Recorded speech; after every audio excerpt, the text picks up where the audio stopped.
ಕನ್ಯಾ ರಾಶಿಗೆ ಸಪ್ತಮಾಷ್ಟಮ ಶನಿಯ ದೋಷವು ಶುರು ಆಗ್ತದೆ ಶನಿಯ ಮೀನರಾಶಿಯ ಪ್ರವೇಶದಿಂದ. ಅಂಥ ದೋಷಕರವಲ್ಲ. ಅಷ್ಟಮ ಅಂತಂತಂದರೆ ಆರೋಗ್ಯ, ಅಪಮೃತ್ಯು, ಬೀಳೋದು, ಏಳೋದು, ಇನ್ನೇನೋ ಸಮಸ್ಯೆ, ದುಷ್ಟ ಜನರ ಸಂಘದಿಂದ ಏನಾದರೂ ಒಂದಷ್ಟು ಸಮಸ್ಯೆ ಆಗೋದು, ಈ ರೀತಿಯ ಸಮಸ್ಯೆಗಳು ಬರ್ತದೆ. ಜನ್ಮ ಮತ್ತು ಪಂಚಮ ಶನಿಯಷ್ಟು ಕಡು ಕಷ್ಟ ಅಲ್ಲ ಅಷ್ಟಮ ಶನಿ. ಸ್ವಲ್ಪ ಜಾಗೃತೆಯಿಂದ ಇದ್ದರೆ ಆರೋಗ್ಯದ ಬಗ್ಗೆ, ಸಂಘ ಸಾಹಿತ್ಯದ ಬಗ್ಗೆ ಸ್ವಲ್ಪ ಜಾಗೃತೆಯಿಂದ ಇದ್ದರೆ ಕನ್ಯಾ ರಾಶಿಯ ಹುಡುಗರು ಹೆಣ್ಮಕ್ಕಳು ಜಯಿಸ್ಕೊಳ್ತಾರೆ. ಶುಭ ರಾಶಿಯೂ ಆಗಿರೋದ್ರಿಂದ ಜಯಿಸ್ಕೊಳ್ತಾರೆ, ಏನು ತೊಂದರೆ ಇಲ್ಲ. ಶುಭ ಕಾರ್ಯಗಳಿಗೆ ಸ್ವಲ್ಪ ವಿಳಂಬ ಆಗ್ತದೆ. ಮದುವೆಯ ಸಂಬಂಧಗಳು, ಪ್ರೀತಿ, ಪ್ರೇಮ, ಆ ಸಂಬಂಧಗಳಲ್ಲಿ ಏನೋ ಒಂದು ಮಾಡಿ ಮುಂದೆ ಮದುವೆ ಮಾಡ್ಕೊಳ್ಳೋಣ ಅಂತಂತ ವಿಚಾರ ಮಾಡ್ತಾ ಇರೋದು, ಅದು ವಿಚಾರ ಮಾಡೋದಂಗೇ ಹೋಗ್ತಾ ಇರ್ತದೆ. ಹಾಗಾಗಿ ಡಿಸೈಸಿವ್ ಆಗೋದಕ್ಕೆ ಕಷ್ಟ ಆಗುತ್ತೆ. ಸಮಸ್ಯೆಗಳು ನಿಧಾನ ಆಗೋದೇ ದೊಡ್ಡ ಸಮಸ್ಯೆ.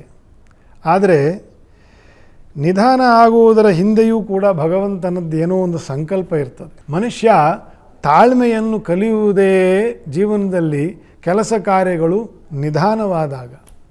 ಬಹಳ ಕಂಫರ್ಟ್ ಝೋನಲ್ಲಿರೋರಿಗೆ ಜೀವನದಲ್ಲಿ ಯಾವ ರಸವೂ ಇರಲ್ಲ. They are mere dead bodies. ಜೀವಂತವಾಗಿದ್ದಾರೆ ಅಷ್ಟೇನೇನೆ. ಯಾಕೆ ಹೇಳಿ?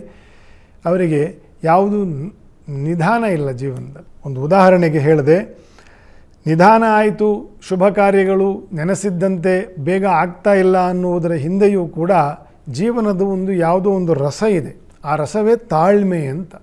ನಾವು ಜೀವನದಲ್ಲಿ ತಾಳ್ಮೆಯನ್ನು ಕಲಿಯುವುದೇ ಜೀವನವು ಕೆಲಸ ಕಾರ್ಯಗಳು ನಿಧಾನಗೊಂಡಾಗ.